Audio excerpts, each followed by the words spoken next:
বলক আজি ইয়া আদা নহৰু আৰু জলকীয়াৰ আচাৰ বনাওঁ। আচাৰৰ কাৰণে লাগিব আমাক ইয়া কলা সৰিয়হ, চব গুটি, ধনিয়া, জালুক, জিৰা আৰু মিঠি গুটি আৰু লগতে লাগিব ভিনেগাৰ। বলক তেতিয়াহ'লে বনাই লওঁ। প্ৰথমতে ইয়া আদা নহৰু আৰু জলকীয়া মিক্সিত গুড়ি কৰি লওঁ।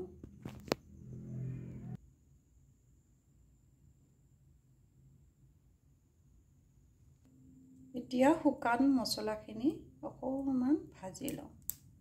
তাৰপিছত ভাজি লৈ এইখিনিও গুড়ি কৰিব লাগিব।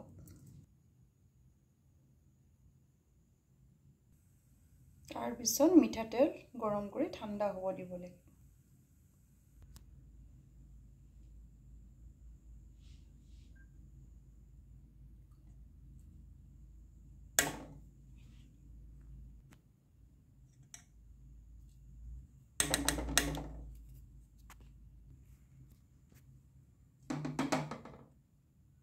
মছলা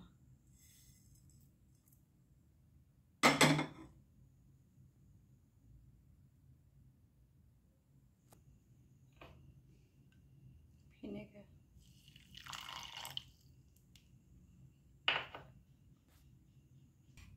তাৰপিছত এনেকৈ মিক্স কৰিব, ভালদৰে মিক্স কৰি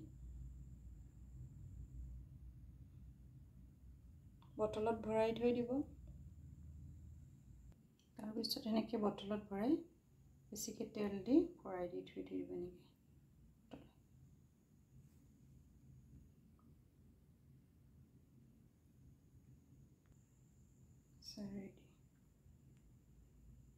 মই দুটা বটলত এনেকৈ